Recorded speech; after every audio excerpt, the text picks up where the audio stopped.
tiene que decirlo. Muchas Amén. gracias. Por Jesús. Amén. Amén. Bueno, ahora el anfitrión va a silenciar los demás micrófonos y yo voy a compartir el PowerPoint. Ya. Y vamos a agrandarlo para que ustedes lo puedan ver completo. Esto demora un poco. El tema de hoy es: tenemos un sumo sacerdote en los cielos. Vamos a hablar del sumo sacerdote que es Cristo, que es básicamente el capítulo 5 y el capítulo 7. Bueno, recordar algunos aspectos literarios, la estructura más que nada. Si ustedes recuerdan, en este sermón hay una alternancia en dos géneros literarios, un género expositivo y otro exhortativo. Y es muy común en todo sermón, donde primero exponemos la palabra, damos los argumentos, y luego exhortamos a los hermanos, al auditorio en este caso, que nos escucha, lo exhortamos en base a lo que acabamos de exponer en la palabra de Dios. Y aquí Hebreos 4 veces intercala entre exposición y exhortación. Dijimos que la exposición central son los capítulos 7 al 10. Y la exposición anterior, la tercera exposición, es esta que está acá, ¿verdad? En letra roja, la tercera, el capítulo 4:15 al 5:10. Y estos son los capítulos que vamos a estudiar hoy, junto con el capítulo 7, que es la primera parte de esta larga exposición final. Entonces, capítulo 4:15 al 5:10 es lo que vamos a estudiar. Bueno, primero que todo, decir que la palabra sumo sacerdote en el idioma griego es argereus, que está allí arriba, ¿verdad? Argi en griego significa el primero o el más importante o el principal, y la palabra hiereus significa sacerdote. Hierón significa templo y argereus es sumo sacerdote. La palabra argereus, sumo sacerdote, en el Nuevo Testamento griego aparece 122 veces. Ustedes ven que solamente aparece en los libros históricos. Los libros históricos del Nuevo Testamento son los 4 evangelios y Hechos. Y luego aparece en Hebreos. Nunca aparece en las epístolas, ni en Apocalipsis. Pero interesantemente, en los 4 evangelios y en Hechos, siempre que aparece la palabra sumo sacerdote, se está aplicando a los sumos sacerdotes terrenales, Anás, Caifás o algún sumo sacerdote del templo judío de los tiempos de Cristo y de los apóstoles. Pero en cambio Hebreos es el único que usa la palabra sumo sacerdote para aplicarla a Cristo. En otras palabras, aunque Lucas y Juan dan a entender que Cristo es sumo sacerdote, no usan la palabra sumo sacerdote para referirse a Cristo. El único autor del Nuevo Testamento que le llama explícitamente a Cristo sumo sacerdote es el Sermón de los Hebreos, ¿sí? Es el único libro. Bueno, en total Hebreos usa 17 veces el término. De estas 17, 5 veces se refiere a los sumos sacerdotes de la línea de Aarón. 12 veces se refiere a Cristo. O sea, principalmente esta palabra es usada para referirse al sumo sacerdocio de Cristo. Aparte de esta palabra argereus, utiliza también hierea megan. Hierea megan significa literalmente gran sacerdote, que en castellano lo colocamos al revés, o sea, en griego es sacerdote grande o sacerdote grande, y nosotros lo traduciríamos gran sacerdote. Y también la palabra hiereus se utiliza en el, digamos, en el Nuevo Testamento. Hiereus es sacerdote y aparece en Mateo, Marcos, Lucas, Juan, Hechos, Hebreos y 3 veces en Apocalipsis. Así que también es una palabra que aparece en los libros históricos y en Hebreos, y como digo, 3 veces en Apocalipsis. La palabra sacerdote en hebreos aparece principalmente cuando se refiere o cuando cita el Salmo 110:4. Tú eres sacerdote y hereus para siempre según el orden de Melquisedec, mayormente. ¿Mm? Bueno, y acá tenemos el capítulo 4, 14 al 16. Si ustedes recuerdan, dijimos que la segunda sección expositiva comienza acá, porque la sección exhortativa anterior abarcaba parte del capítulo 3 y capítulo 4, que es una exhortación a los lectores a no caer en el mismo problema que tuvieron los israelitas cuando caminaron por el desierto 40 años, donde ellos tuvieron incredulidad y fueron rebeldes. Entonces hace una exhortación para que nosotros no nos deslicemos de la misma forma, ni ni apostatemos, utiliza la palabra apostasía, ni apostatemos de la verdad que se nos ha revelado.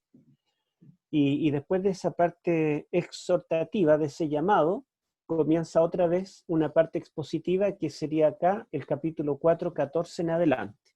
A ver si alguien puede leer estos versículos.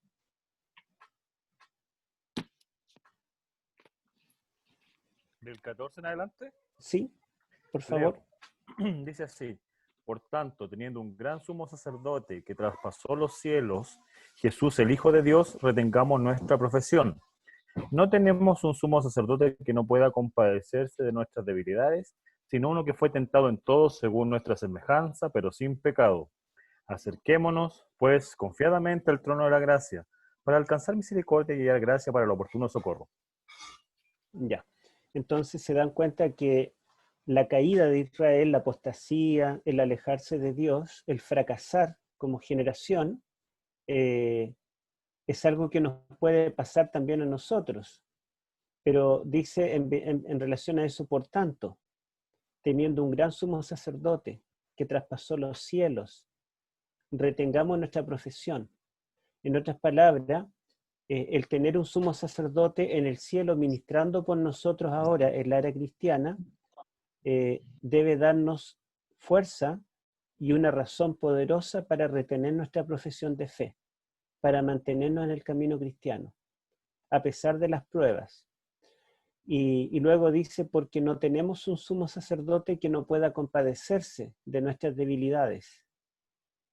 Y esto lo dice porque ya en el capítulo 2 explicó con detalles de que Cristo, a pesar de ser divino, se hizo poco inferior a los ángeles, se hizo carne y sangre como nosotros, y fue tentado como nosotros, murió como nosotros, y a través de su muerte venció al enemigo nuestro, ¿verdad? Que es el diablo. Entonces Jesucristo recorrió el camino de un ser humano, se hizo humano, sufrió como humano, fue tentado como humano y murió como humano. A diferencia de un humano común, es que Jesús nunca pecó. Aquí dice, Él puede compadecerse de nuestras debilidades, o sea, nos puede comprender plenamente. Pero dice, o sea, no tenemos un sumo sacerdote que no pueda compadecerse, sino uno que fue tentado en todo, según nuestra semejanza, pero sin pecado. Esa es la gran diferencia. Y justamente esta característica, sin pecado, es lo que permite que Cristo sea el sumo sacerdote ideal, porque el sumo sacerdote del antiguo pacto, del santuario terrenal, a pesar de que era llamado santo, Dios lo llamaba santidad, y en el libro de Levítico hay una serie de normas que él debe cumplir, y él es una persona diferente al resto del pueblo de Dios, porque, por ejemplo, el sumo sacerdote tenía que usar una vestimenta especial, distinta. El sumo sacerdote no podía asistir a un velorio, a diferencia de una persona común. El sumo sacerdote no debía beber vino, aún el vino sin fermentar, a diferencia del resto del pueblo. El sumo sacerdote no podía casarse con una mujer divorciada, ni una mujer viuda, sino que tenía que casarse con una virgen. Y en fin, hay una cantidad de normas que Dios le da a los sumos sacerdotes, y dice, porque vosotros sois santos. Los sumos sacerdotes son llamados a ser santos, pero a pesar de eso nosotros vemos que ellos sí pecaban, estaban sujetos al pecado, y por lo tanto, aún en el día de la expiación, el sumo sacerdote que representaba al pueblo ante Dios, primero debía realizar un sacrificio por sus propios pecados. Y también nosotros tenemos la historia del Antiguo Testamento a los hijos de Elí. ¿Recuerdan ustedes? Eran sacerdotes, pero eran completamente corruptos. E incluso Elí, que no era corrupto, él era demasiado liviano y toleraba que sus hijos hicieran lo que quisieran. Por lo tanto, ¿verdad? El sacerdocio no siempre fue un ejemplo. Por allí tenemos la historia del profeta Amós y del profeta Jeremías, que fueron perseguidos por el sumo sacerdote.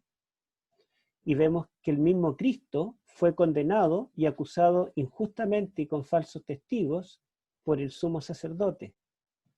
El sumo sacerdote después condenó a los apóstoles. Por lo tanto, podemos decir que no siempre el sumo sacerdote fue tan ideal como el libro de Levítico coloca esa norma, la norma del sumo sacerdote. Por otro lado, en los tiempos previos a Cristo, en los tiempos intertestamentarios, tenemos que los sumos sacerdotes cumplieron funciones bélicas, militares, civiles, más que funciones espirituales o religiosas. En un tiempo se vendía el cargo de sumo sacerdote por dinero, y el sumo sacerdote se transformó en un militar sanguinario. Entonces tenemos un montón de ejemplos en la historia de Israel donde los sumos sacerdotes no fueron la persona espiritual santa que representaba a Dios, sino todo lo contrario. Sin embargo, dice que Cristo se puede compadecer, nos puede comprender en nuestras debilidades porque Él fue tentado en todo, pero sin pecado. ¿Mm? Y si Cristo se puede compadecer, y si Cristo traspasó los cielos, y si está al lado de Dios, entonces podemos acercarnos. 16, acerquémonos pues confiadamente al trono de la gracia para alcanzar misericordia y hallar gracia para el oportuno socorro. Aquí nosotros vemos tanto la trascendencia como la inmanencia del sacerdocio de Cristo, cuando dice que Jesús es el gran sumo sacerdote. Esto de llamarle gran sumo sacerdote nos hace sentirnos un poco más pequeños que Él. Después, cuando dice que Él traspasó los cielos, nos hace recordar que nosotros todavía estamos en la tierra. Y cuando le llama el Hijo de Dios, que es un hebraísmo que significa divino, otra vez, ¿verdad?, nos hace sentir diferentes, porque Él es divino, es el Hijo de Dios, pero nosotros somos simples humanos. En este texto se ve la trascendencia y pareciera que es un personaje lejano, pero luego en el versículo 15 se ve la inmanencia, la cercanía, la igualdad o similitud de Cristo con nosotros. Él se compadece de nuestras debilidades, fue tentado como nosotros, pero a diferencia de nosotros no pecó, ¿verdad? Y por ese motivo, ya que Él tiene las dos naturalezas, está con Dios, podemos acceder a Dios a través de Él, y está con nosotros a través de su naturaleza. Dice aquí la invitación, acerquémonos confiadamente al trono de la gracia. Ahora, es interesante que cuando Cristo adoptó la naturaleza humana, Cristo no estaba poniéndose un disfraz que después, apenas terminó su misión en la tierra, se lo sacó. Como cuando nosotros nos disfrazamos, nos ponemos un overol para trabajar y después que ya nos ensuciamos, nos sacamos el overol y nos olvidamos del overol. La humanidad de Cristo es algo que Él adoptó para siempre. Jesús no vino a representar un papel como un actor. Él no vino a actuar como humano. Él adoptó la naturaleza humana para siempre. En Cristo se unió la divinidad con la humanidad.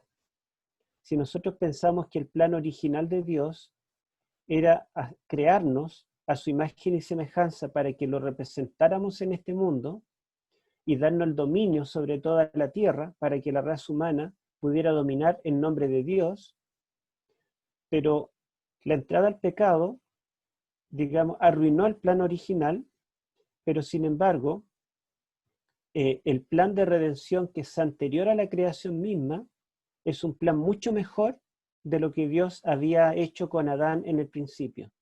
Porque no solamente Adán o el hombre lleva la imagen de Dios, que será restaurada, sino que el hombre fue unido con la divinidad para siempre en la persona del Hijo. Jesucristo es uno con nosotros, es humano como nosotros, pero al mismo tiempo es divino. Por lo tanto, el privilegio nuestro como seres humanos es muy superior a cualquier ángel.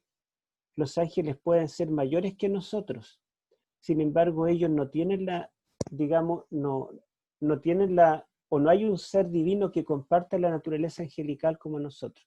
Como dice también Pablo a los hebreos, porque no socorrió a los ángeles, sino a la descendencia de Adán. Bueno, vamos a continuar. Y ahora tenemos el capítulo 5, 1 al 10, que es el resto de esta sección expositiva. Y allí compara a Jesús con Aarón y hay 7 puntos. La verdad es que el número 7 es clave en Hebreos. Vimos uno de estos días que todo el libro de Hebreos se divide en 7 partes. Y vamos a ver aquí en esta sección expositiva los 7 puntos que afirma de Jesús o los 7 puntos de comparación. Leamos estos versículos, los primeros versículos, digamos, del 1 al 5, primeramente. ¿Quién puede leer? Hebreos capítulo 5, vamos a leer 1 al 4, vamos a leer.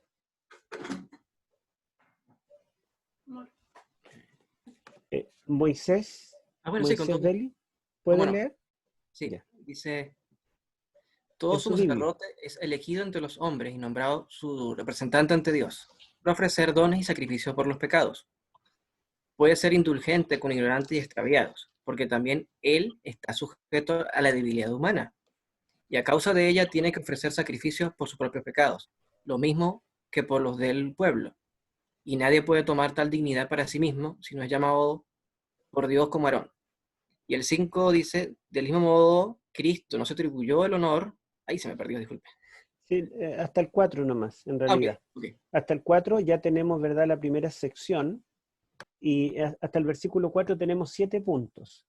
Primero, esto está en relación con lo que dijo anteriormente, ¿verdad? Los versículos que leímos del 4, 14 al 16, porque el 5.1 comienza con la palabra porque.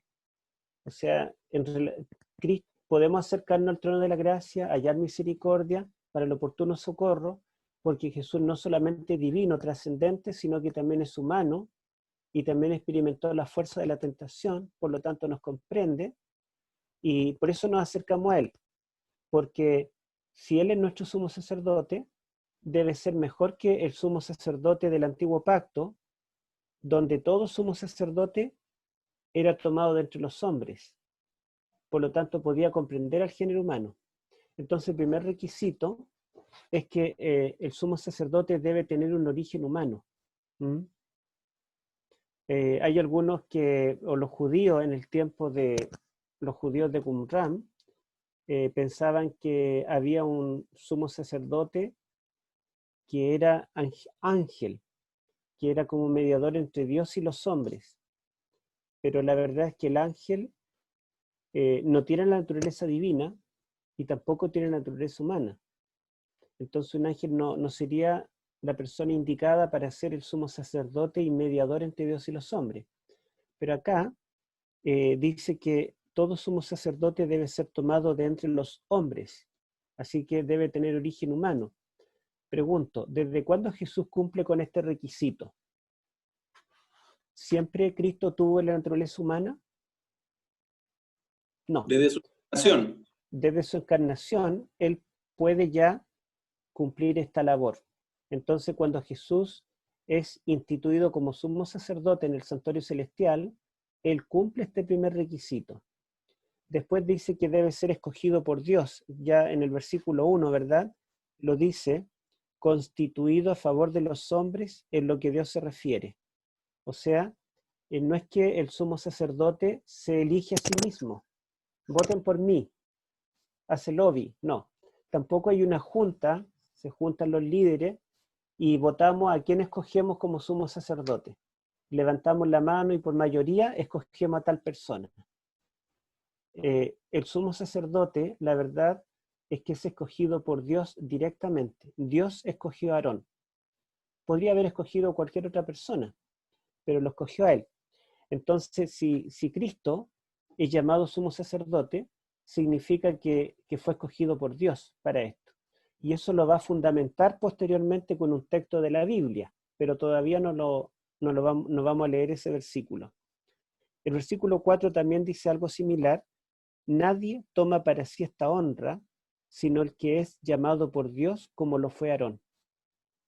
Nadie puede llamarse sumo sacerdote por su cuenta porque quiere, porque le gusta, sino que tiene que haber sido llamado por Dios.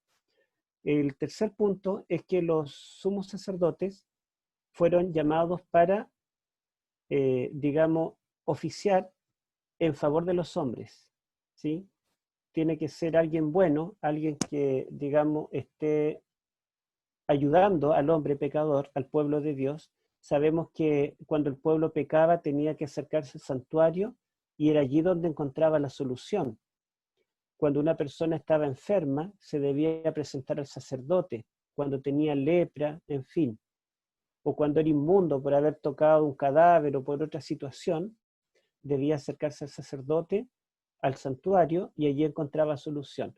Por lo tanto, el sacerdocio proveía un beneficio al pueblo de Dios, ¿sí? El cuarto punto dice, debe presentar ofrendas y sacrificios.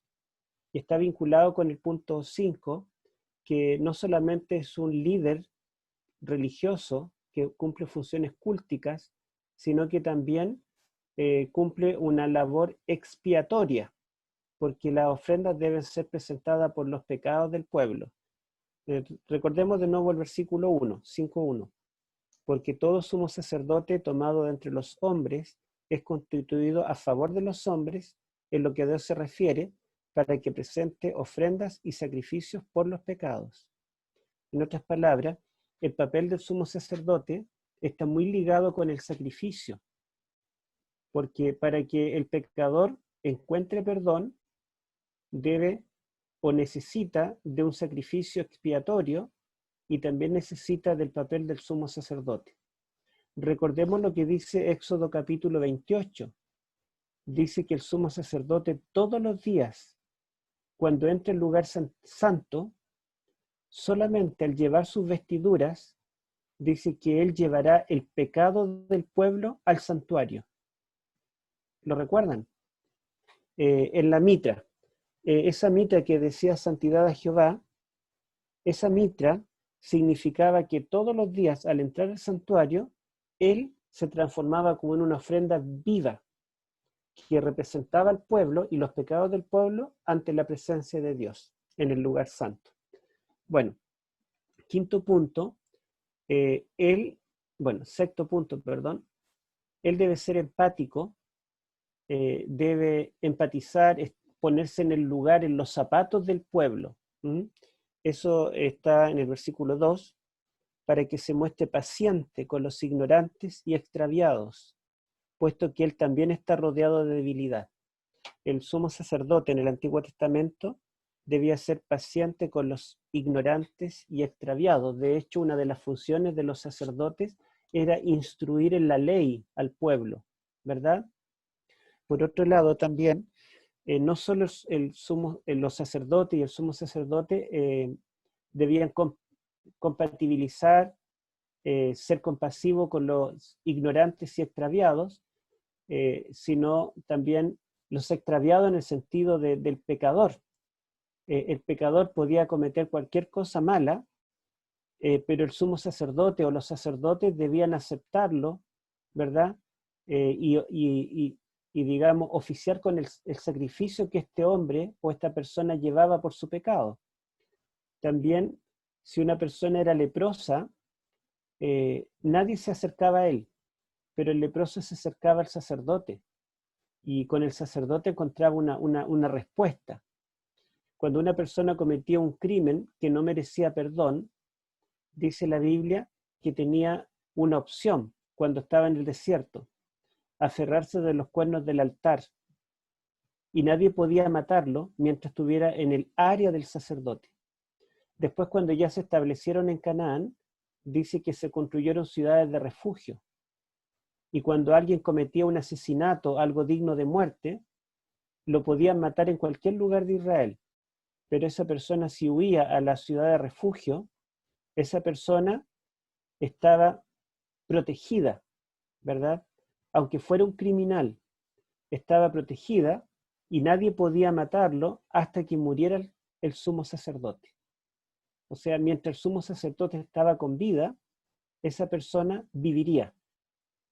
Y si moría el sumo sacerdote, esa persona podía ser asesinada. Por lo tanto, el sumo sacerdote, ¿verdad? Era empático, ¿verdad? Estaba para salvar al pecador, al extraviado. Y finalmente, los sacerdotes y el sumo sacerdote estaban afectados por el pecado también.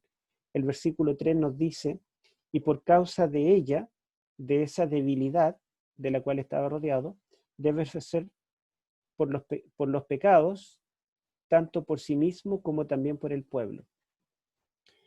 Si nosotros pusiéramos al lado aquí a Aarón y los descendientes de Aarón, y acá, perdón, ustedes no ven mi mano, diríamos en este lado a todas las características de los sacerdotes, características ideales que no siempre se cumplieron, y acá hiciéramos una columna donde lo comparáramos con Cristo como sumo sacerdote, podríamos decir que Cristo cumple con la primera característica, porque ya en el capítulo 2 enfáticamente demostró que Cristo era humano.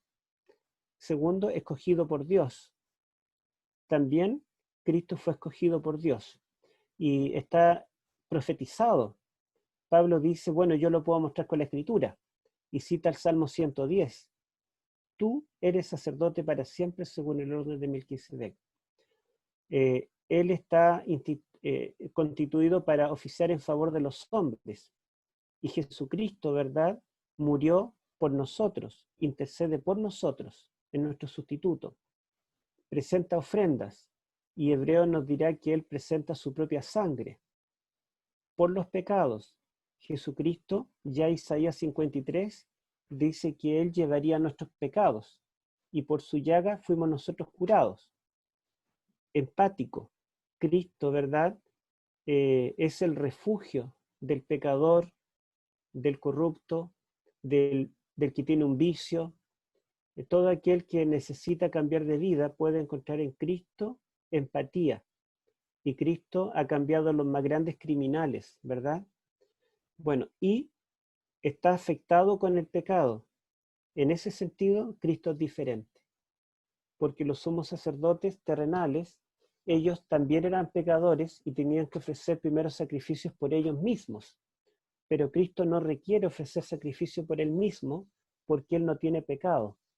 Entonces, Jesús está cumpliendo las características de un sumo sacerdote, pero hay una característica que no la cumple, pero que en realidad no es necesaria, porque para que el sumo sacerdote pueda oficiar, tiene que ofrecer sacrificio primero por su pecado, porque él tiene que presentarse ante Dios como santo, sin pecado.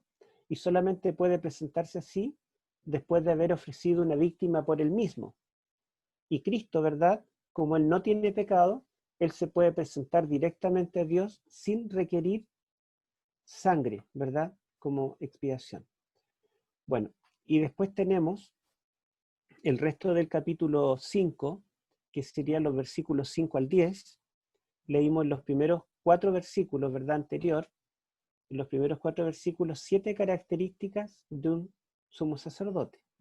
Y ahora en los versículos 5 al 10, tenemos también allí el énfasis en el sacerdocio de Cristo, que es distinto, ¿verdad? Es superior, y es divino, y es humano. Me gustaría que alguien lo leyera, solamente estos versículos. Este versículo del capítulo 7 lo dejamos para después. 5 al 10. A ver quién puede leer. 5, ¿Sí? capítulo 5, leo Hebreos 10. 5, del 5 al 10. Así tampoco Cristo se glorificó a sí mismo haciéndose sumo sacerdote, sino que él le dijo: tú eres mi hijo, yo te he engendrado hoy. Como también dice en otro lugar: tú eres sacerdote para siempre, según el orden de Melquisedec. Y Cristo, en los días de su carne, ofreciendo ruegos y súplicas con gran clamor y lágrimas al que le podía librar de la muerte, fue oído a causa de su temor reverente. Y aunque era hijo, por lo que padeció, aprendió la obediencia. Y habiendo sido perfeccionado, vino a ser autor de eterna salvación para todos los que le obedecen. Y fue declarado por Dios sumo sacerdote según el orden de Melquisedec. Ya. Bueno, ustedes ven que la palabra hijo, que fue enfatizada en el capítulo 1, ¿verdad?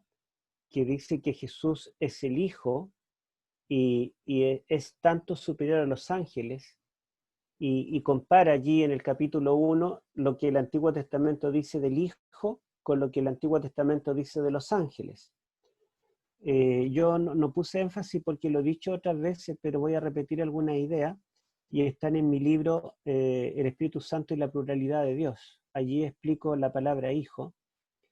Para nosotros hijo tiene que ver con heredero, descendiente, con alguien que fue engendrado por su padre, su madre. Entonces un hijo es alguien que deriva, es procreado por alguien anterior a él. Así que cuando leemos la Biblia al Padre y el Hijo, tendemos a pensar que Dios Padre es mayor, es anterior, y que Jesús como hijo o fue engendrado o fue creado en algún momento de la eternidad, lo que dicen algunos. Pero la verdad es que la palabra hijo significa un descendiente de alguien engendrado por, pero el significado que más vemos en la Biblia es un significado propio de las lenguas semitas, que se usó no solamente en hebreo, sino en arameo, en fenicio y en otro idioma, incluso en árabe moderno. Y es que los orientales y las lenguas orientales antiguas, primitivas, tenían pocos adjetivos. Los adjetivos son las palabras con las que calificamos algo. Por ejemplo, yo puedo decir de esta lámpara, bueno, no la ven, acá se la presento. Puedo decir que es bonita, que es fea, que es grande, que es chica, oscura, clara, redonda, color tanto. Puedo decir un montón de características. Pero en los idiomas semitas antiguos habían pocos adjetivos. Entonces, ¿cómo se lo arreglaban ellos para describir o para calificar algo? Ellos transformaban los sustantivos en adjetivos, anteponiéndole la palabra hijo.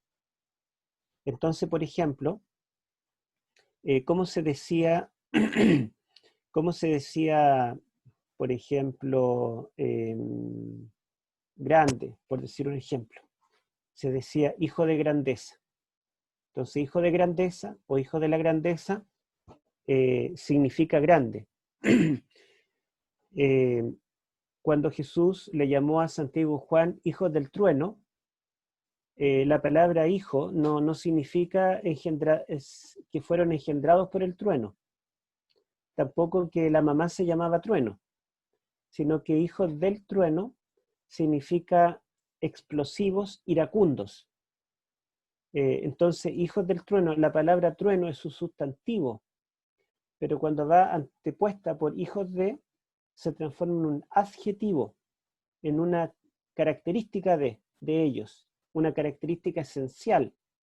Lo más notorio en ellos dos era que eran iracundos. Por lo tanto, hijos del trueno no significa engendrados por un trueno, sino que significa iracundos, explosivos como un trueno. Cuando Bernabé, le pusieron como sobrenombre Bernabé, porque su carnet de identidad decía José. El compañero de Pablo en realidad se llama José, pero todo el mundo lo conocía como Bernabé. Y en arameo, Bernabé significa hijo de consuelo. Y tampoco quiere decir que la mamá se llamaba Consuelo, o que fue engendrado por el consuelo, sino que le llamaban así porque él consolaba a todos los que sufrían. tenía corazón de abuelita, como decimos nosotros, ¿verdad? Se acercaba a todos los que veía mal. Si alguien estaba triste, allí aparecía Bernabé. ¿Se acuerdan cuando Saulo se bautiza y todo el mundo se aleja de él porque tienen miedo de acercarse a Saulo? El que se acercó, lo apoyó y lo acompañó en los viajes misioneros fue Bernabé. Y cuando Pablo se enoja con Juan Marcos porque tiene temor de ir a evangelizar a un lugar peligroso y no quiere salir más con él, ¿quién se acerca a Juan Marcos y lo consuela? Bernabé, y sale con él.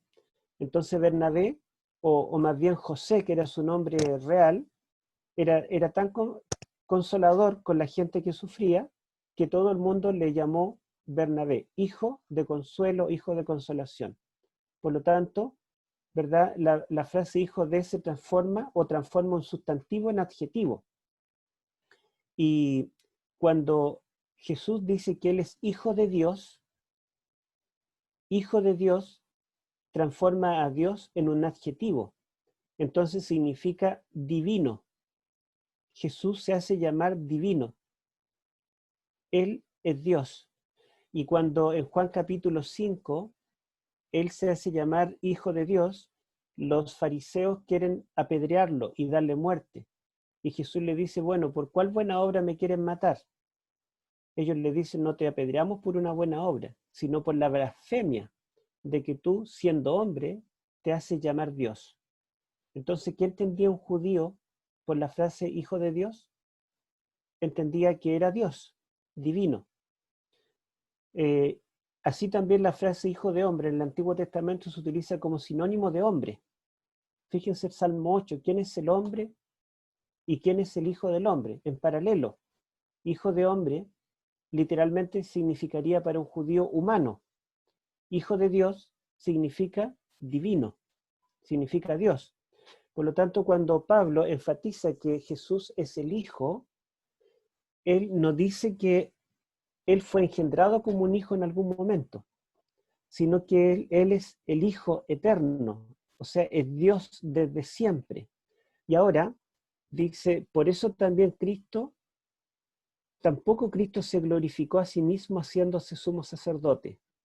No fue Cristo que se llamó a sí mismo sumo sacerdote, sino el que le dijo, tú eres mi hijo, yo te he engendrado hoy. Pero aquí no vemos que le llame sumo sacerdote. Está citando el Salmo 2. Y luego dice, como también dice en otro lugar, y ahora cita el Salmo 110, tú eres sacerdote para siempre según el orden de Melquisedec. Aquí sí vemos un texto del Antiguo Testamento donde a Jesús se le llama sacerdote, pero en el primero no.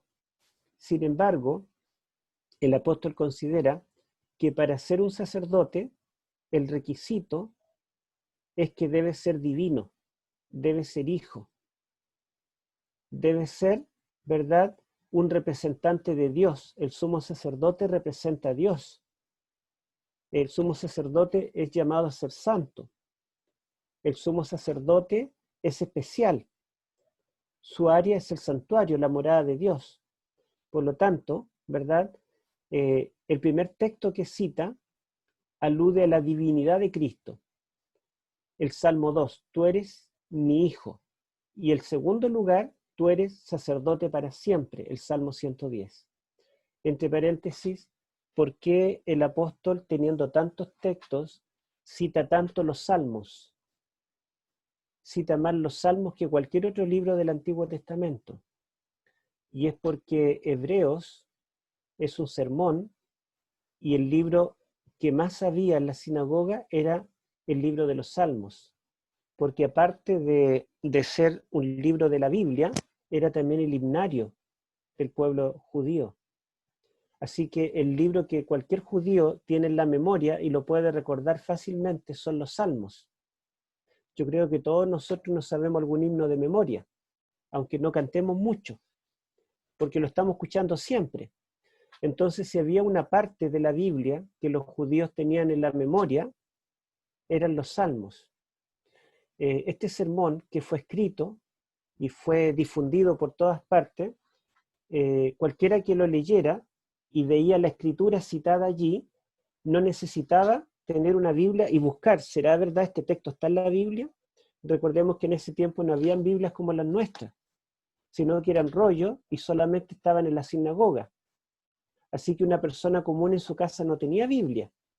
Pero al leer este rollo, este sermón que Pablo envió, ellos veían que cita mucho la escritura, pero Pablo intencionalmente cita de los salmos, porque sabe que todo aquel que lea este sermón, los judíos que lean este sermón y los cristianos que también cantaban con los salmos, ellos podían saber de memoria estos versículos.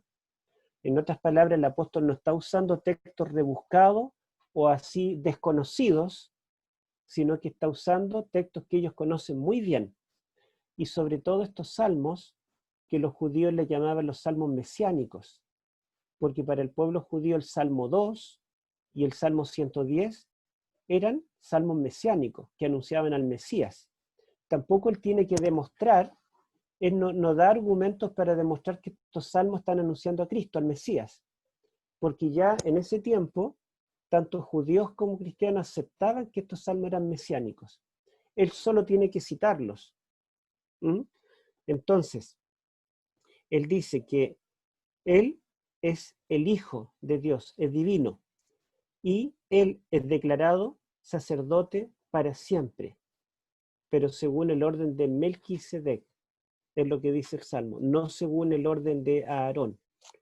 Eso es una diferencia, ¿verdad? Luego, voy a tener que apagar la lámpara porque tengo solo un enchufe. Así que, y me van a perdonar un segundo porque el cable se me quedó en otra pieza.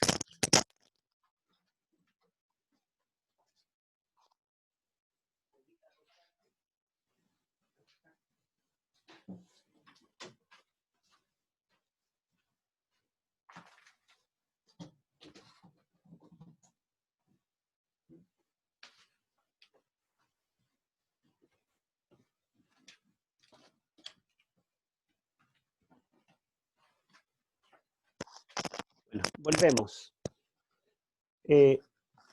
Luego, ¿verdad? De citar estos dos textos, dice, Cristo en los días de su vida terrena ofreció ruegos y súplicas con gran clamor y lágrimas al que le podía librar de la muerte. Y eso nos recuerda el Getsemaní, ¿verdad? Cuando la humanidad de Cristo tembló ante el desafío de cargar con todo el pecado humano. Fíjense ustedes el contraste, porque primero lo presenta como el Hijo, y eso, en el contexto hebreo, para la mente de ellos, y en el contexto de este libro, donde el Hijo en el capítulo 1 es comparado con los ángeles y demuestra que el Hijo es tanto superior a los ángeles. Pero luego, en el versículo 7, introduce la vida terrena de Cristo, la humanidad. Él también tuvo que rogar y suplicar. Él también lloró como nosotros. Él también tembló ante la muerte. Por lo tanto, Jesús es sumo sacerdote porque es divino y es humano. Tiene las dos naturalezas. Esto nos muestra que el capítulo 1 y 2 no son un área separada, una doctrina distinta del resto del sermón, sino que son la base del sumo sacerdocio de Cristo. Bueno, y continúa con la misma idea, aunque era hijo, aunque era divino, a través del sufrimiento aprendió lo que es la obediencia. O sea, ahí está aludiendo a su humanidad.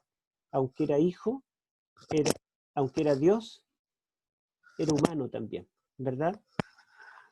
Cuando dice que aprendió la obediencia no quiere decir que antes era desobediente, sino aprendió a someterse, a obedecer al Padre, como cualquier ser humano.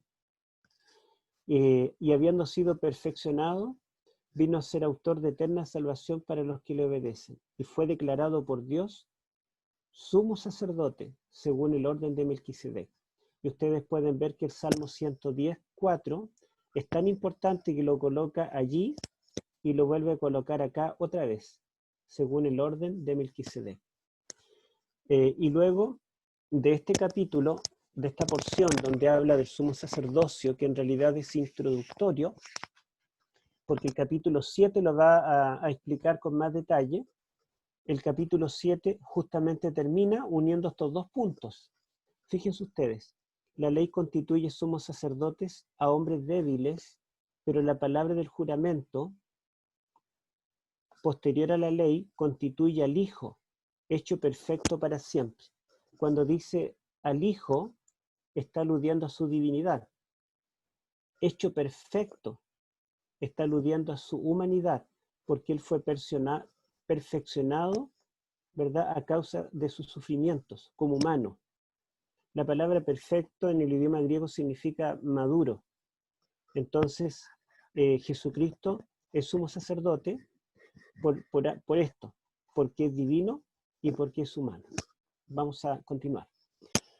El Salmo 110, 4, el versículo 4, tú eres sacerdote para siempre según el orden de Melquisedec. El texto dice en realidad, juró el Señor y no se arrepentirá, tú eres sacerdote para siempre según el orden de Melquisedec. Es citado 7 veces en Hebreos. Este salmo es citado muchas más veces, pero se cita el versículo 1 también, cuando dice, siéntate a mi diestra. Ese texto es citado muchas veces más, pero este versículo 4 en particular, fíjese que es citado en el capítulo 5, 6 y luego en el 7. La primera vez en el capítulo 5, 6, enfatiza que él es sacerdote para siempre, pero el énfasis está puesto en el sacerdocio, está demostrando que él es sacerdote. En el capítulo 6, en cambio, la frase que repite es que él es del orden de Melquisedec y el énfasis está puesto en el nombre Melquisedec, porque ese versículo va a introducir el capítulo 7, que nos va a contar la historia de este rey y sacerdote Melquisedec. El capítulo 7 menciona 5 veces, o cita 5 veces este salmo, este versículo particularmente del Salmo 110. Pero el énfasis no está puesto en Melquisedec, sino en el orden de Melquisedec. Y luego, en los versículos 15 al 17, el énfasis está puesto tanto en el orden como en el nombre, en el personaje Melquisedec. Otra vez cita el Salmo en los versículos 20 y 21, pero el énfasis está puesto en el juramento, juró el Señor. Y el versículo 24 lo vuelve a citar, pero está el énfasis puesto en el sacerdocio eterno, un sacerdocio que no requiere, ¿verdad?, que alguien lo reemplace por la muerte. Y el énfasis está puesto en la palabra siempre. Y finalmente, los versículos 26 y 28 hacen como una recapitulación de estos puntos, porque el énfasis está puesto en que él fue constituido por Dios a través de un juramento y fue constituido para siempre. Es el clímax, digamos, de este capítulo 7, que está basado enteramente en el Salmo 110.4. Vamos a avanzar. Bueno, yo puse aquí un párrafo de mi libro que yo creo que muchos tienen. A ver, tengo aquí un ejemplar. No puse la página, pero está dentro del capítulo 12, este libro que seguramente algunos lo tienen de ustedes, El origen de la vida, el Big Bang y el Génesis. Ahí mostramos la historicidad del Génesis y uno de los ejemplos que mostramos son los reyes de Génesis 14, Amrafel, rey de Sinar, ¿verdad? Y 4 reyes en total, él y 3 más, que pelean. Ellos vienen desde el norte se unen, desde lo que hoy sería Turquía hasta Babilonia, hasta Irak, desde Turquía hasta Irak, toda esa franja de los países orientales del norte se unen, son más poderosos, más grandes, para subyugar a las naciones de Canaán. En este caso son naciones de pequeñas ciudades-estado que están al sur, bien al sur de Canaán. Entre ellos Sodoma, son Sodoma, Gomorra, Adma, Seboín y Bela, las 5 ciudades. Y ellos están dirigidos, esta coalición de 5 reyes pequeños, por el rey Bera de Sodoma. Entonces, Amrafel pelea contra Bera, pero Amrafel está unido, en total son 4 reinos grandes, y Bera, el rey de Sodoma. Son 5 reinos, pero más pequeños. Y en ese incidente, la Biblia nos cuenta en Génesis 14 que los reyes del norte ganaron y se llevaron a toda la gente de Sodoma y de Gomorra, prisioneros, a la gente joven que podía trabajar, y se llevaron los bienes materiales de ellos. Entonces Abraham se afligió porque dentro de los cautivos iba Lot, su sobrino, con la familia. Entonces Abraham juntó a sus criados y también una tribu de allí vecina, tomaron armas y fueron a pelear contra estos 5 reyes que ya habían peleado, ¿verdad? Estaban cansados, y los asaltó de noche, seguramente después de haber celebrado la victoria, está medio embriagado, y dice que Abraham venció a estos reyes y logró liberar a toda la gente y los bienes que le habían robado, junto con Lot y su familia. Entonces, cuando venía de la batalla, seguramente sediento, cansado, salió al encuentro de él el rey de Salem. Y el rey de Salem dice que se llama Melquisedec. Entonces, dice que este rey de Salem lo sale a recibir con pan y vino. O sea, le pidió a la gente de la ciudad de Salem que ayudara, que alimentara a estos soldados que venían hambrientos, y la gente toda donó seguramente 1 kilo de pan, cada familia, y cada familia donó una botella con jugo de uva, y ya una vez que tenía todo esto, Melquisedec salió, no con un ejército armado, sino con un ejército de personas, dueñas de casas generalmente, que llevaban alimentos y jugo para que se saciaran. Y Abraham y los que venían con él se saciaron con esto, y dice que Abraham le entregó los diezmos del botín, ¿se acuerdan? Y luego Melquisedec puso las manos sobre la cabeza de Abraham y lo bendijo por el Dios Altísimo. Y dice allí el texto que Melquisedec era el rey de Salem, era el nombre antiguo de Jerusalén. Y dice que además de ser rey, él era sacerdote del Dios Altísimo. Fíjense que no era un sacerdote cananeo, pagano, de Baal o de algún otro dios, sino que era sacerdote del Dios Altísimo.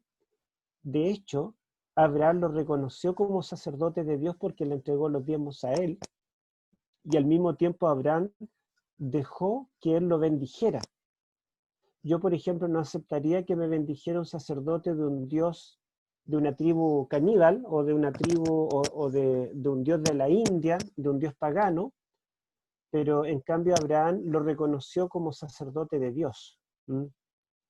Este incidente aparece en Génesis 14, y resulta que Abraham vivió más o menos 2000 años atrás, y es interesante que estos detalles históricos están respaldados. Yo no voy a leer el párrafo porque ustedes lo van a tener allí, y los que tienen el libro pueden leer el capítulo 12 de mi libro, donde la evidencia histórica muestra que esto es una historia real, y el nombre de estos reyes aparece en inscripciones de ese tiempo de Abraham. Entonces, estos 5 reyes del sur que pelearon contra 4 reyes del norte, ahora ya no son una historia ficticia, como muchos creyeron, sino que es una historia real, y los reyes que menciona en ese capítulo 14, está su nombre atestiguado en escrituras, digamos, de ese tiempo. Y eso significa que Melquisedec también es un personaje histórico. Si está dentro de los reyes que menciona allí, es un personaje real. A muchos les sorprende ver que hay un sacerdote de Dios en ese mundo de Canaán, pero recordemos que el monoteísmo precede el politeísmo, que el politeísmo fue una desvirtuación de la religión verdadera. Recordemos también que en ese tiempo los hijos de Noé seguían vivos. Entonces ellos que conocían al Dios verdadero y que lo pudieron transmitir de generación en generación, no solamente Abraham conocía del Dios verdadero, sino también Job, que posiblemente era contemporáneo con Abraham, pero de Arabia, Melquisedec y otros personajes más todavía conservaban la fe genuina en el Dios de la Biblia. Bueno, vamos a continuar. La palabra Melquisedec, que está acá en rojo, en hebreo, Melqui significa mi rey o rey de, y Sedec significa justicia, rey de justicia. Es el significado del nombre. Pero también dice el texto que él es rey de Salem, en este caso Melquí Salem. Y Salem es el nombre antiguo de la ciudad de Jerusalén. Ahí tenemos un ejemplo en el Salmo 110:4, que dice que Salem sería la ciudad del monte Sión. Ahora, en el libro de Josué se menciona otro rey de Jerusalén, ahora le llama Jerusalén en el tiempo de Josué, y este rey se llama Adonisedec, muy parecido, ¿verdad? Que significa Señor de justicia. ¿Mm? Ahora, es interesante en la historia posterior, Salem era la capital de los jebuseos, una tribu cananea, y la Biblia dice que cuando los israelitas se establecieron en Canaán en tiempo de Josué, no fueron capaces de conquistar la ciudad de Jerusalén. En el tiempo de los jueces, tampoco pudieron conquistar Jerusalén. En el tiempo del reinado de Saúl, tampoco fue capaz de conquistar Jerusalén. Pero David, cuando fue ungido como rey, su primera conquista fue Jerusalén. Era una ciudad imposible de conquistar, pero él pasó por debajo, por las canales, y logró introducirse a Jerusalén y la tomó.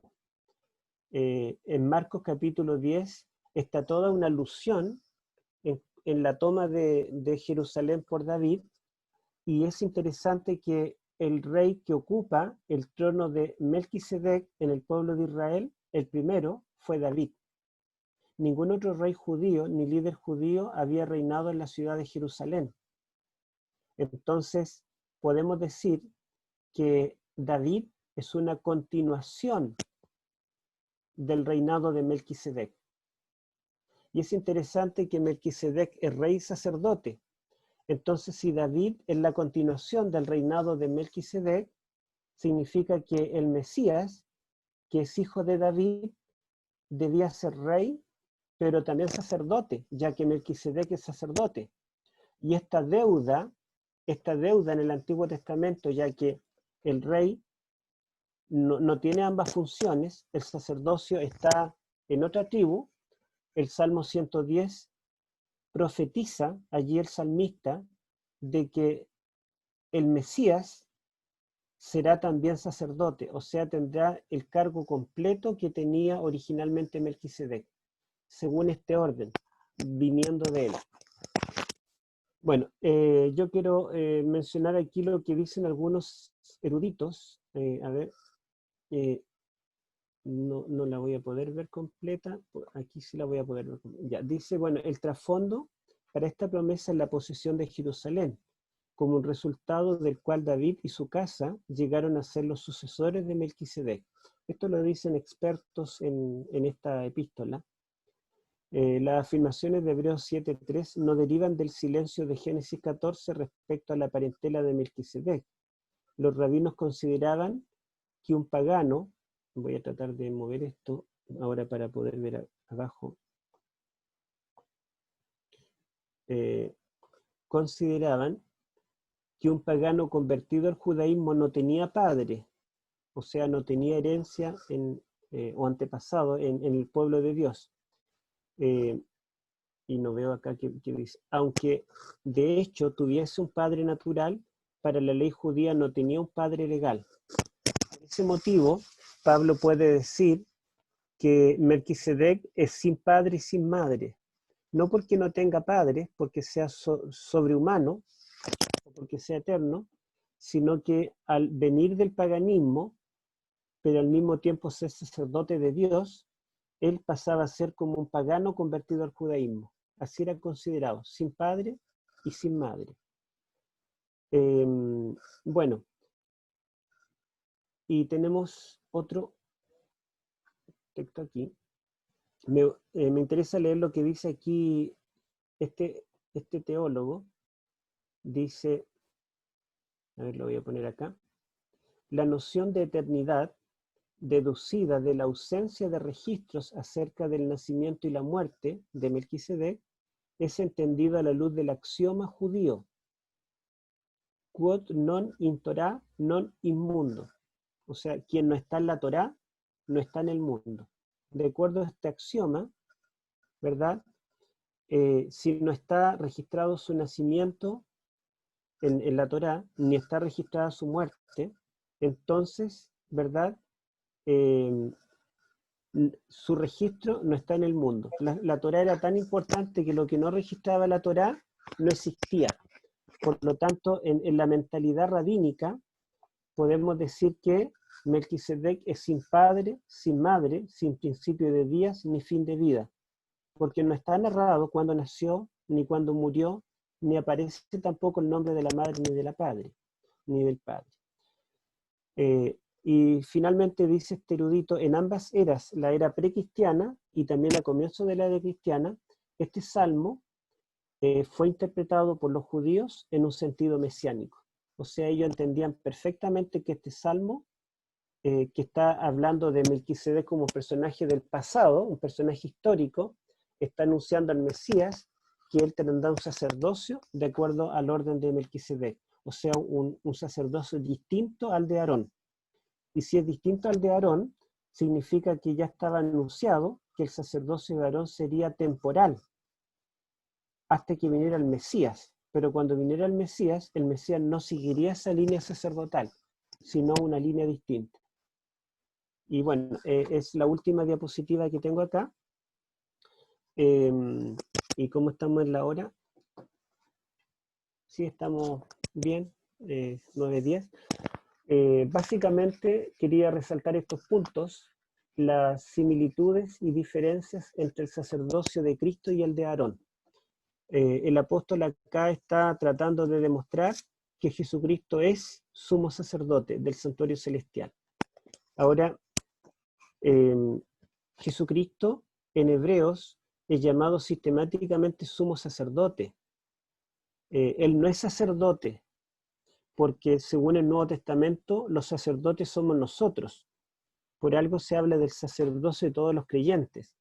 El único sumo sacerdote en el Nuevo Pacto es Jesucristo, que está en el santuario celestial. La única vez que aparece la palabra sacerdote en Hebreos es cuando está citando el Salmo 110, donde el Salmo dice, tú eres sacerdote para siempre. Pero cuando Pablo se refiere a Cristo, se refiere a él como sumo sacerdote. Y podemos leer allí en el capítulo 8 de Hebreos, capítulo 8, versículo 1, que es posterior, ¿verdad?, a este análisis del capítulo 7. Dice, ahora bien, el punto principal de lo que venimos diciendo es que tenemos tal sumo sacerdote, el cual se sentó a la diestra de la majestad en los cielos. 2. Ministro del santuario y de aquel verdadero tabernáculo que levantó el Señor y no el hombre. Cuando dice el punto principal, en griego es kefalaion, que viene de kefalé, que es cabeza. En castellano se cambió por la C, la capa. Entonces llamamos cefalea cuando tenemos dolor de cabeza, ¿sí? Kefalé es cabeza en griego y kefalaion significa la cabeza del asunto, la base de todo lo que queremos decir, el punto principal de todo lo que venimos diciendo, es que tenemos un sumo sacerdote en el cielo que me defiende. Es verdad que soy un pecador, es verdad que estoy luchando contra mi carácter, contra hábitos, es verdad que a veces me decepciono a mí mismo, pero tenemos un sumo sacerdote que está intercediendo por nosotros. Y es verdad que nosotros estamos sujetos a la enfermedad, a la muerte, a la pobreza, al divorcio, a cuánto sufrimiento que podemos experimentar y nos sentimos a veces desamparados. Sin embargo, el punto principal de todo lo que Él quiere decirnos es que en los cielos tenemos un representante, tenemos un pariente, tenemos un sumo sacerdote en los cielos. Ese es el punto principal. Y él se sentó a la diestra del trono de la majestad en los cielos, otra vez citando el Salmo 110, pero ahora el versículo 1. ¿Se dan cuenta lo importante que es el Salmo 110 en la teología de Hebreos? Entonces, este sumo sacerdote que está ministrando en el santuario celestial, que le llama el verdadero tabernáculo, levantado por Dios y no el hombre, nos introduce en el tema de mañana, que será estudiar el santuario celestial, el tabernáculo celestial. ¿Será real este santuario? Si el sumo sacerdote es real, si él existe, ¿verdad? Y lo demuestra acá en el capítulo 7, y si él, además de ser divino, es humano, entonces pensamos que como humano requiere estar en un lugar real, ¿verdad? En un tiempo y en un espacio. Así que mañana vamos a estudiar el tema del santuario, pero lo importante, ¿verdad?, es saber que tenemos un sumo sacerdote en el cielo, que Él nos puede comprender, que Él es divino y que Él es humano, y el hecho de que Jesús sea el único sumo sacerdote, el único que tiene las características de un mediador entre Dios y los hombres, echa abajo cualquier otra doctrina que minimice el papel intercesor de Cristo.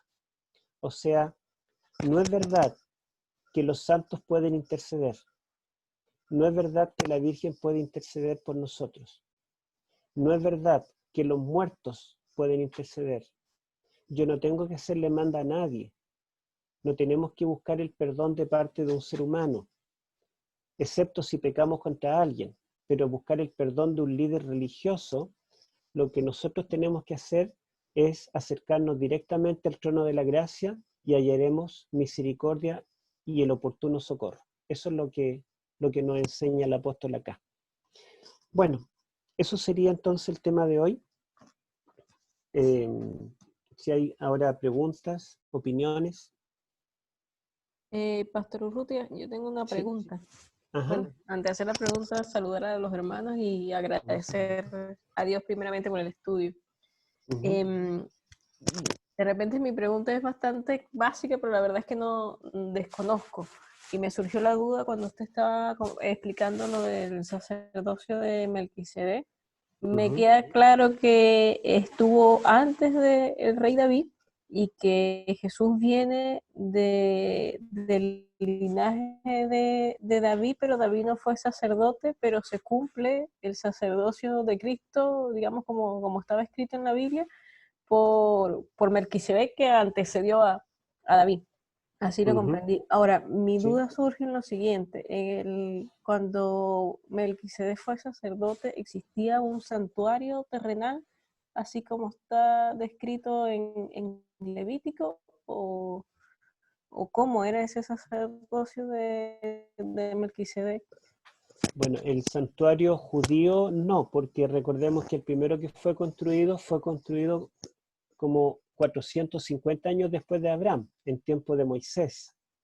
Pero sí, nosotros vemos que Abraham y los patriarcas en general levantaban altares en todo lugar y ellos ofrecían sacrificios, que es lo que después quedó a cargo de los sacerdotes en el templo.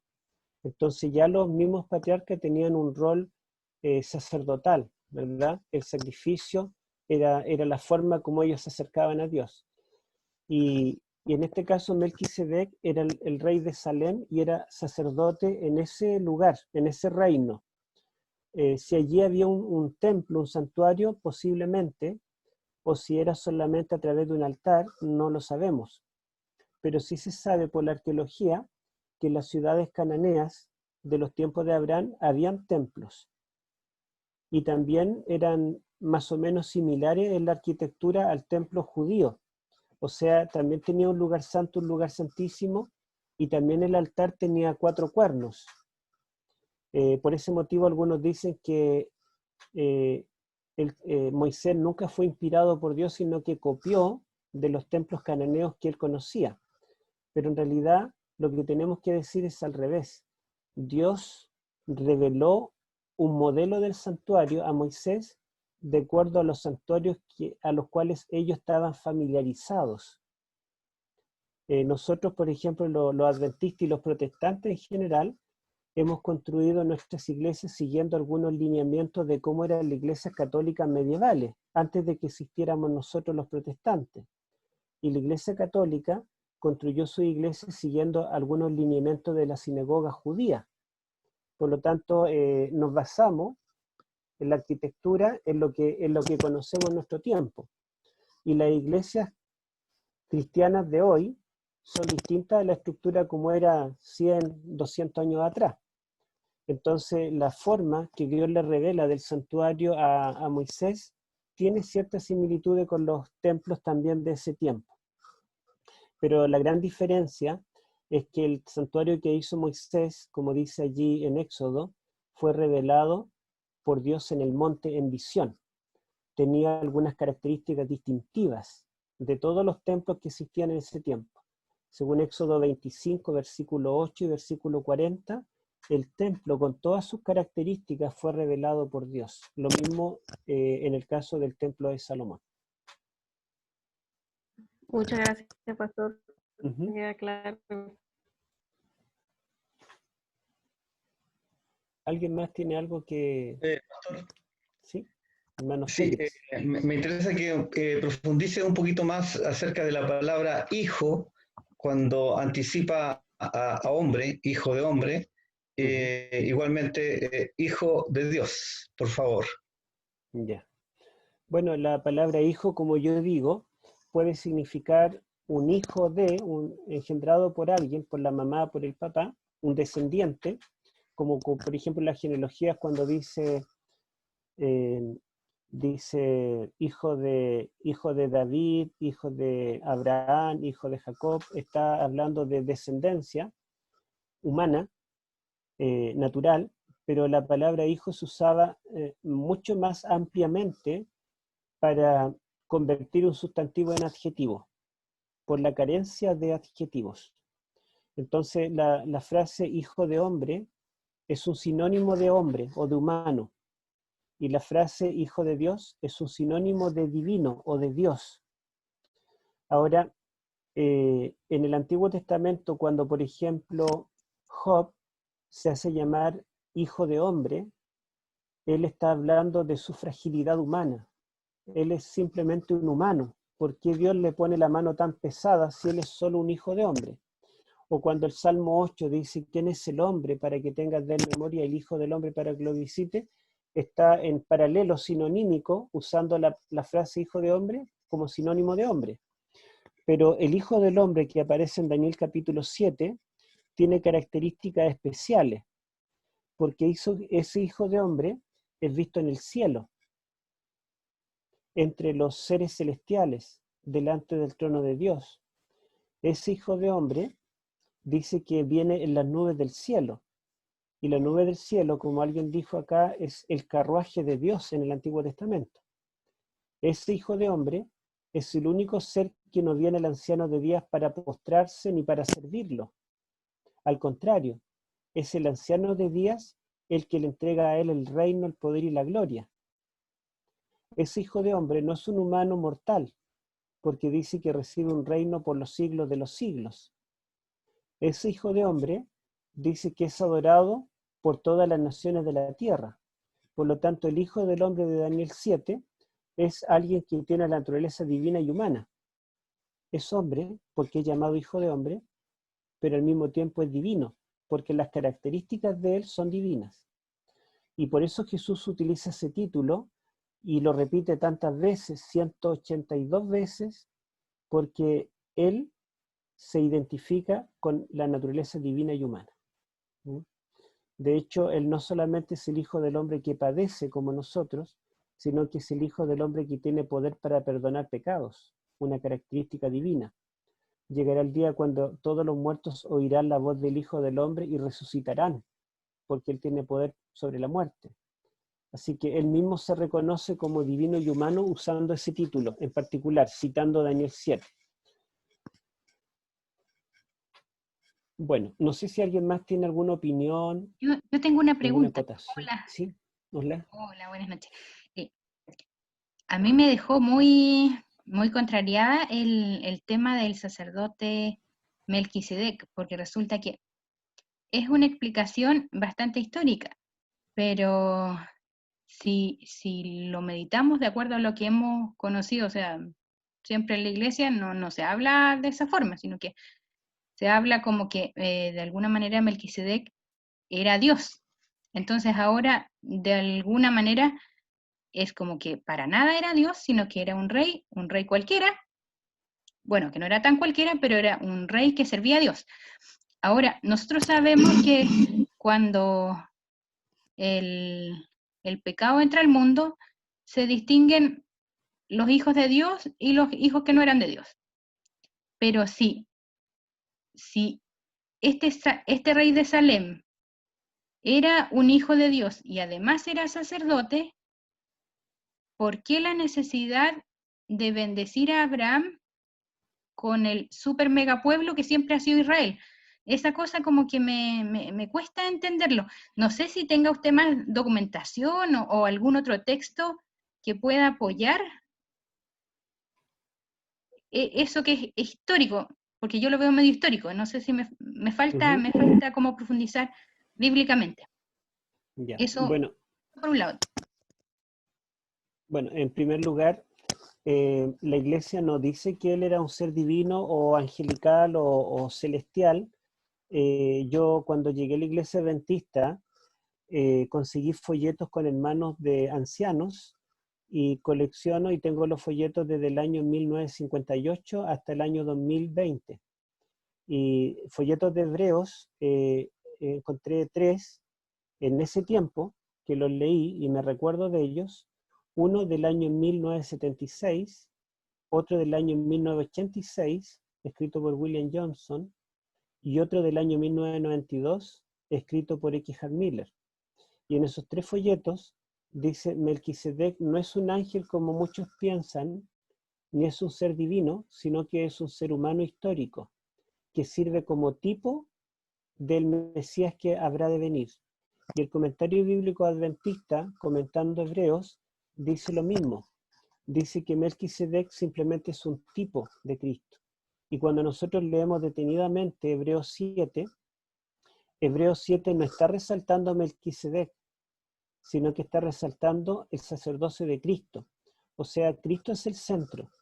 Melquisedec pasa a ser un personaje subsidiario que sirve para ilustrar al Mesías que va a venir. Pero cuando pone el énfasis en el Hijo, está en el fondo diciendo que el Hijo es anterior incluso a Melquisedec, porque el Hijo es eterno. El Hijo es un personaje que se remonta a los tiempos de Abraham.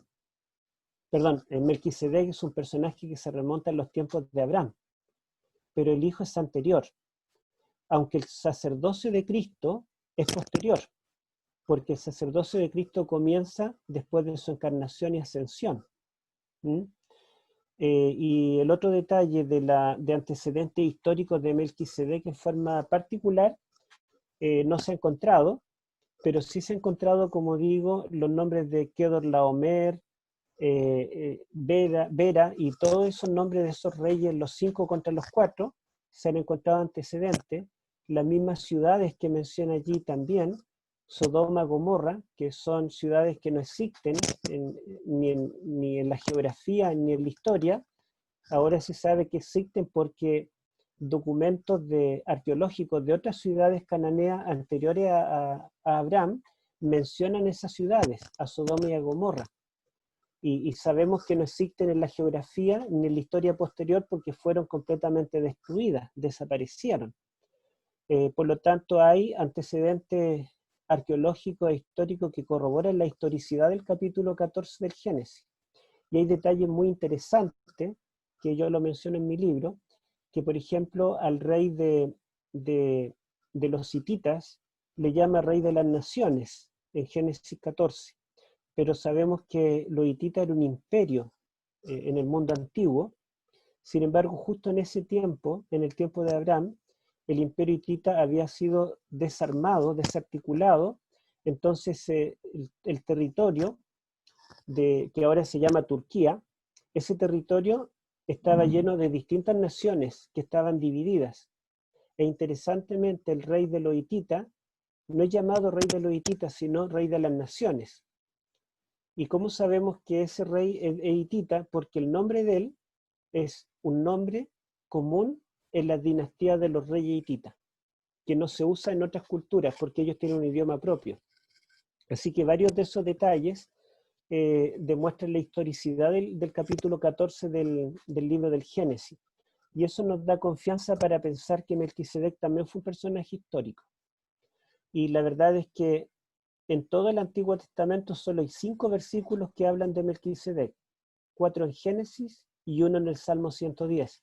O sea, no es relevante en la historia del Antiguo Testamento, pero se hace relevante en el sentido de que el Salmo 110, David, que es el rey de Salem que reemplazó a Melquisedec en el trono, él dice que en el futuro vendrá un Mesías que además de sentarse a la diestra como rey, será sacerdote para siempre, de acuerdo a Melquisedec. O sea, tendrá los 2 oficios el mismo. Rey y Eso, sacerdote. Ujú. claro. ¿Sí? Respecto al sacerdocio de Cristo, cuando Él muere, en Mateo me parece que es que lo encontré, que dice que Él cargó todos los pecados y lo menciona Mateo refiriéndose a lo que Isaías menciona de Él, que Él carga todos los pecados. Ese cargar todos los pecados no está dentro del contexto de la expiación, ¿debo entender? Sí, está en el contexto de la expiación, el que Cristo cargue nuestros pecados. Yo dije que la palabra expiación no se limita al día de la expiación al final del año, sino que si ustedes buscan en una concordancia, se van a dar cuenta que en el Pentateuco casi todos los sacrificios se llamaban expiación.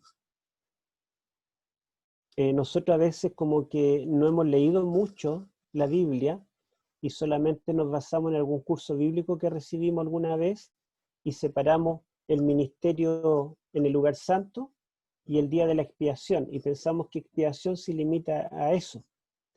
Lo mismo a veces nosotros pensamos que el sumo sacerdote, cuando entraba en el día de la expiación al lugar santísimo, se ponía el pectoral, la tiara y todo el atuendo y las campanitas, pero en Levítico 16, cuando lo leemos, dice que él debía sacarse todo eso y entrar al lugar santísimo solamente con la túnica blanca. Entonces, todas esas tradiciones que acumulamos es porque no hemos leído directamente la fuente, que en este caso es la Biblia.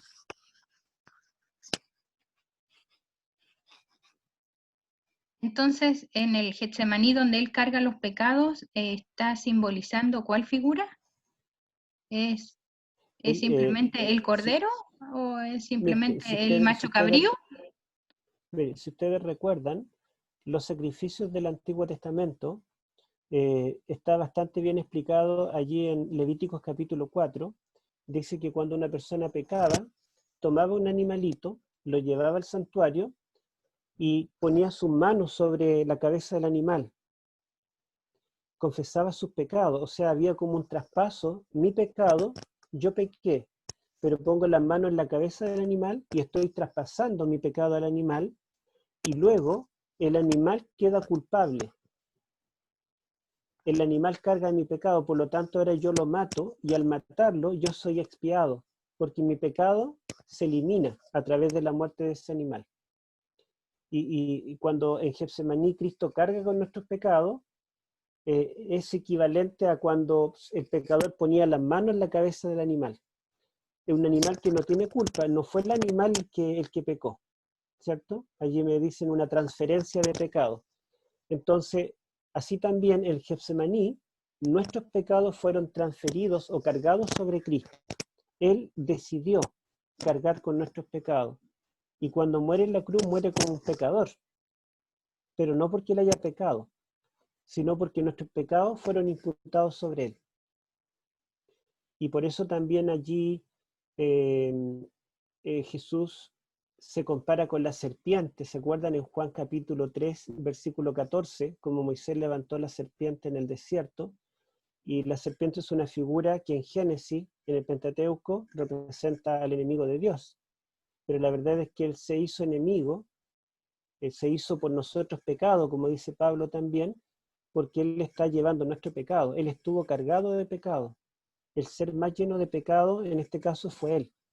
Pero una vez que muere en la cruz, vence el pecado y Él resucita sin pecado. ¿Mm? Resucita habiendo vencido al pecado en su muerte.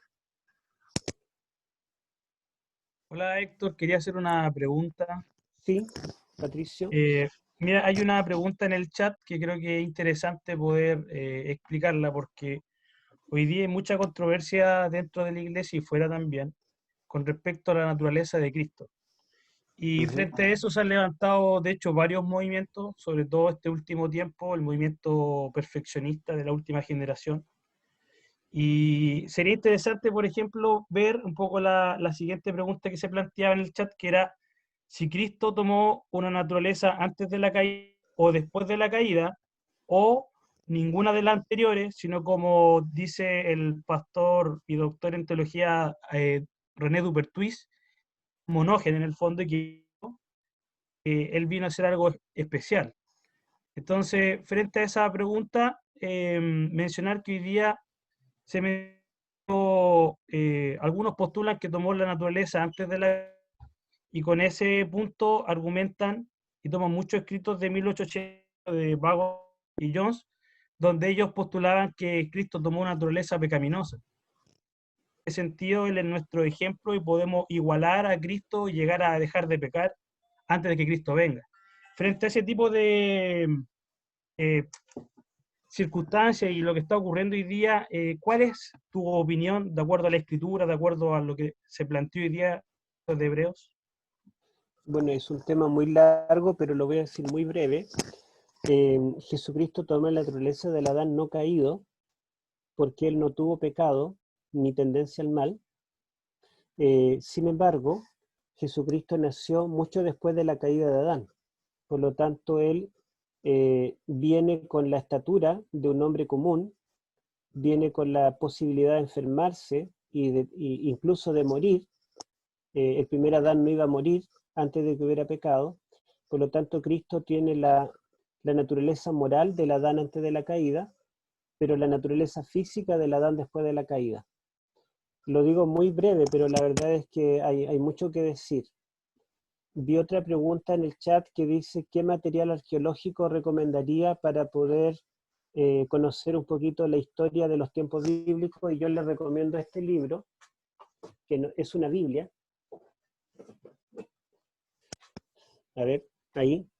La Biblia arqueológica, que la venden en la Cruzada, en la Sociedad Bíblica, en varias partes. Es cara, pero muy buena. Ahí está. Esta Biblia tiene comentarios a cada notas, digamos, notas explicativas, y muestra fotos de elementos, cómo eran los elementos, las ciudades, las cosas en los tiempos bíblicos, y es bastante buena. Cualquier libro de la Biblia que ustedes lean acá, van a encontrar información adicional arqueológica, porque algunas Biblias tienen notas lingüísticas, notas literarias, pero esta Biblia se dedica a comentar solamente desde el punto de vista arqueológico. Es muy buena. Hermano. Sí. Hola, habla Michael por acá. Hermano, más que una consulta, yo personalmente quería dar gracias a Dios y también a usted por todo lo que nos ha entregado y nos seguirá enseñando. Yo en lo personal, a mí soy un tipo que le cuesta mucho, o sea, soy un tipo que le cuesta un poco comprender algunas cosas. Pero la verdad, con sus explicaciones, yo he logrado ordenarme mucho más. Cuando usted habla, yo voy tomando apuntes en braille y después los escucho en una Biblia que tengo, que es una aplicación en audio, la misma Reina Valera, pero la voy escuchando. Y encuentro que es una bendición lo que usted hace, así que le doy gracias a nuestro Señor Jesucristo y también a su persona, hermano. Personalmente eso. Ajá. Muchas gracias. Bueno, les cuento que el hermano Michael es no vidente, pero él es muy estudioso, él es abogado, él estudió sin ver en la carrera de leyes, así que es un hermano bastante estudioso y él, una vez que conoció al Señor, se ha dedicado a estudiar la palabra de Dios también. Así que tenemos ahí un ejemplo en él para imitar. Bueno, si La alguien hermana quiere... Paula Troncoso tiene una pregunta. Ya, a ver, hermana ¿Lo puedo Paula. desmutear? Tiene que activar el micrófono, hermana. Ahí, Hola, ¿me escucha? ahí. Sí, ahí sí. Ya, buenas noches, un saludo a todos los hermanos, a Michael, que también lo conocí en Opso, así que un gusto haberlo conocido, y al hermano Urrutia, que es muy interesante su tema. Mi duda es muy simple, la verdad. Lo que pasa es que cuando dice, tú eres sacerdote perpetuo, me queda la duda porque se supone, tengo entendido que la labor sacerdotal termina cuando finaliza el tiempo de gracia, entonces luego ya no sería sacerdote Jesús por nosotros. Si me pudiera explicar eso. Gracias. Sí, bueno, en los idiomas antiguos no existía un concepto de eternidad como nosotros lo entendemos hoy. Los judíos, por ejemplo, tenían la palabra hebrea olam, que significa un tiempo indefinido.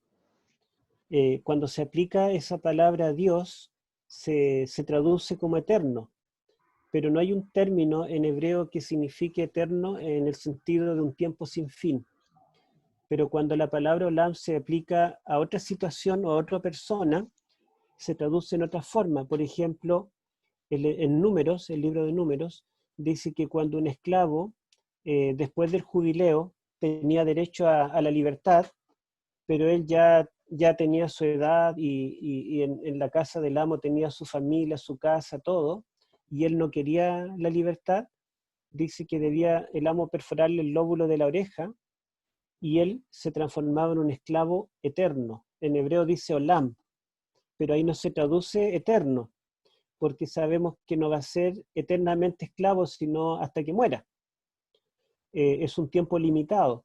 En ese caso lo traduce la Biblia Reina Valera, será esclavo para siempre en el tiempo de su vida.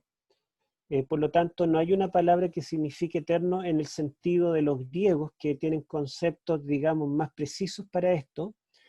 Ahora, la palabra que utiliza la Biblia para referirse a algo eterno, generalmente es la palabra aión, que se traduce o significa literalmente siglos. Aiona en plural, siglos, y a veces aión, aiona, por los siglos de los siglos. Y para referirse a algo eterno, sin embargo, se han encontrado documentos, digamos, de Césares, emperadores romanos, que dice que tal emperador reinó aión, aiona, por los siglos de los siglos. Y obviamente no significa que reinó para siempre, sino que lo que significa es que reinó hasta morir. Reinó, nunca alguien le quitó el trono. Y en ese sentido, ¿verdad? Tú eres sacerdote para siempre, significa que tendrá un sacerdocio indefinido hasta que se acabe, ¿verdad?, el tema del pecado. No va a ser reemplazado por otro, no va a morir para que venga una sucesión. Aquí no hay una genealogía, como en el caso de Aarón, ¿verdad?, que tenía que comprobarse la genealogía que descendía de Aarón, y fueron muchos los sacerdotes, sino que ese sacerdocio genealógico fue reemplazado por un único sumo sacerdote, que es Cristo. En ese sentido debemos entender la palabra eterno, para siempre, o como lo traduzcan las versiones en castellano.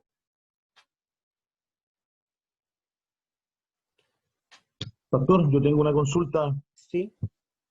El Hermano capítulo Ángelo, final después Oscar. ¿Sí? sí. En el Ángelo. capítulo 5, en el final usted explicó bien, tú eres mi hijo, ¿no es cierto? Y después yo te he engendrado hoy. Eso no, claro que muchas religiones ocupan para decir que en algún momento la eternidad, Cristo como que fue creado, una cosa así.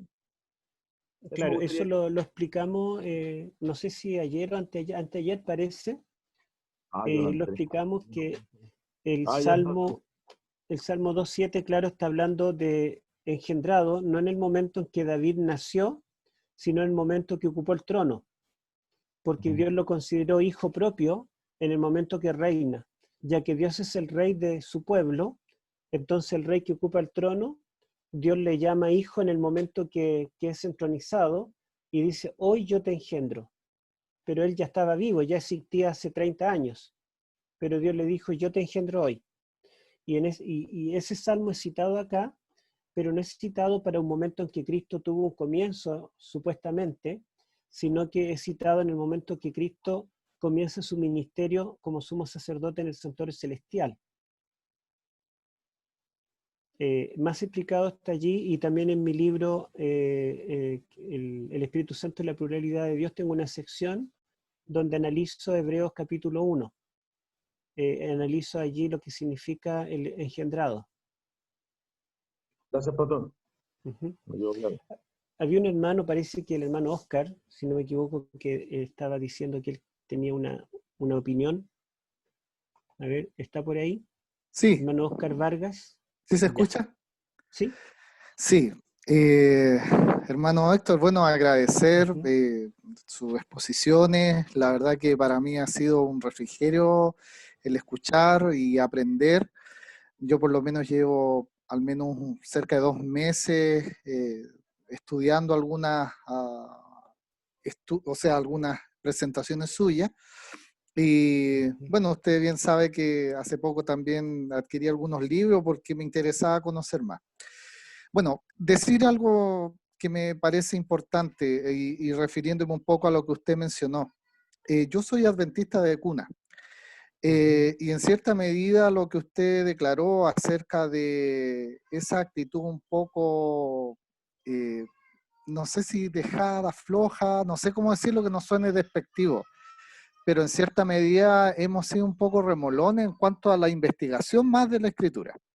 Ujú. Y respecto a este mismo tema del sacerdocio en Melquisedec, dice claramente ahí en Hebreos 5, verso 11, y el 10 claramente dice, y fue Ujú. declarado por Dios sumo sacerdote según el orden de Melquisedec.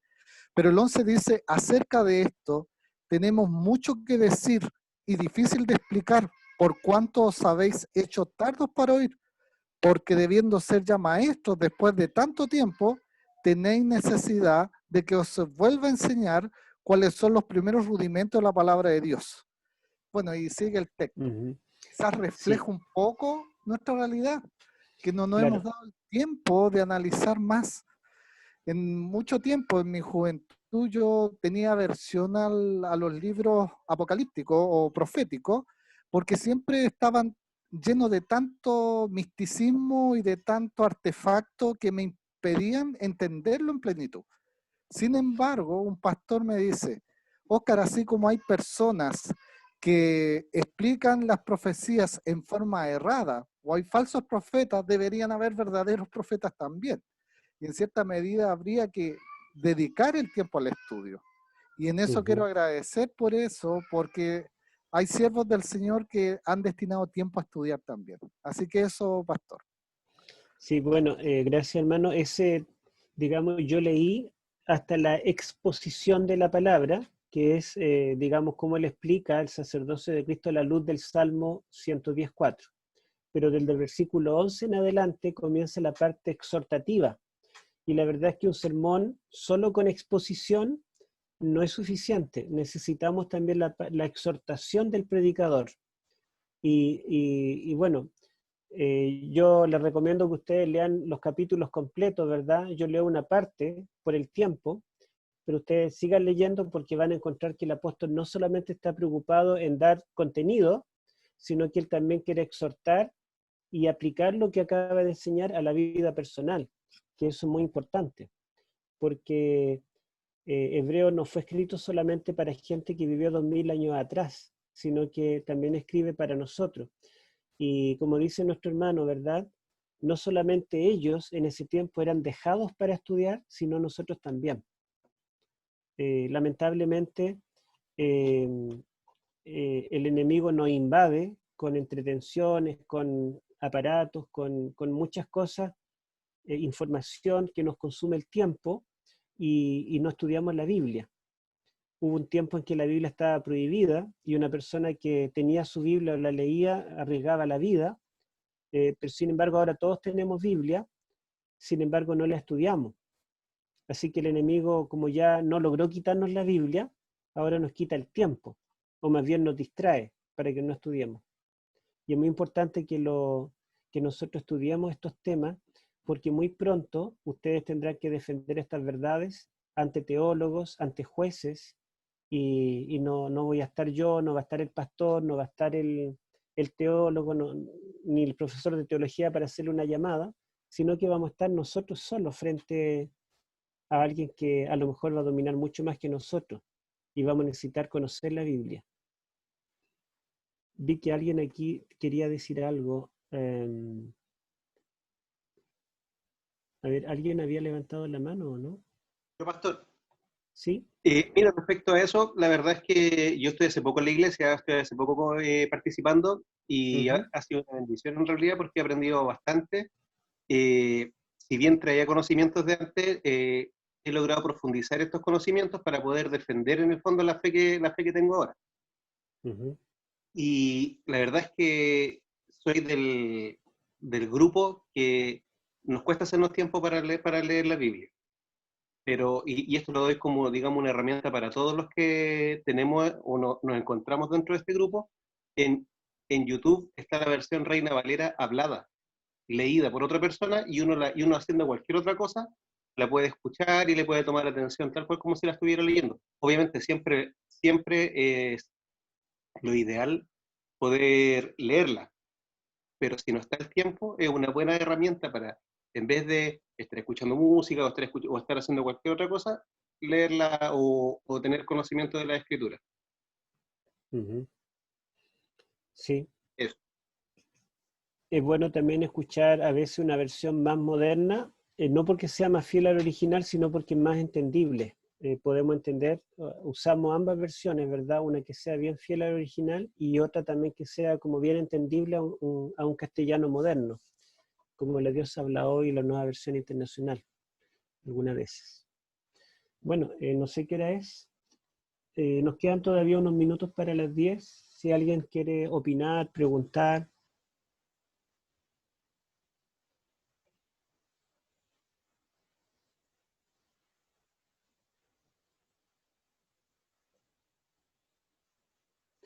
Hermano, Bueno, ajá, sí, bueno, hermana. más que nada para agradecer por todo lo que usted nos ha ido enseñando, porque sin duda es una herramienta que tenemos todos nosotros para poder, tal como usted dice, prepararnos para el día en que nos tengamos que defender de algún modo frente a todo lo que suceda. Y no solo eso, creo que incluso más que eso, también es para prepararnos, obviamente, desde el punto de vista espiritual. Porque si nosotros no estamos firmes desde nuestra espiritualidad, tampoco nos van a quedar ganas de defendernos. Así que primero es lo espiritual y darle gracias. De verdad, muchas gracias porque usted se hace el tiempo para poder realizar esta labor y eso es una bendición para todos nosotros. Bueno, la verdad es que todos nos estamos haciendo el tiempo, ¿verdad? Porque apreciamos la palabra de Dios y queremos aprender. Así que yo también los felicito a ustedes porque también están haciendo un esfuerzo en los distintos lugares donde están y estoy seguro que el Señor compensará ese pequeño esfuerzo que nosotros hacemos. Entre paréntesis, el sábado lo tenemos libre, ¿verdad? Porque como cada uno pertenece a una iglesia, seguramente va a estar en el sermón en su iglesia o en una actividad de la asociación, en la tarde también, sociedades jóvenes. El sábado lo tenemos libre, así que mañana tenemos nuestro último tema, pero el domingo continuamos y quiero por lo menos tocar dos temas más de Hebreos, que sería el santuario y el pacto. Son dos temas importantes dentro del sermón de los Hebreos. Bueno, entonces vamos a orar. Vamos a pedirle a algún hermano o hermana que nos dirija en la oración. A ver, le pedimos a nuestro hermano Hernán Ulloa. un amigo de la adolescencia. Hernán, ¿tú nos puedes dirigir? Amén. Oremos, hermano. Padre Celestial, que por nuestros cielos santificado sea su nombre. Damos gracias, Padre Santo, por el instrumento que usted nos ha puesto para enseñarnos, Padre, todo el santuario.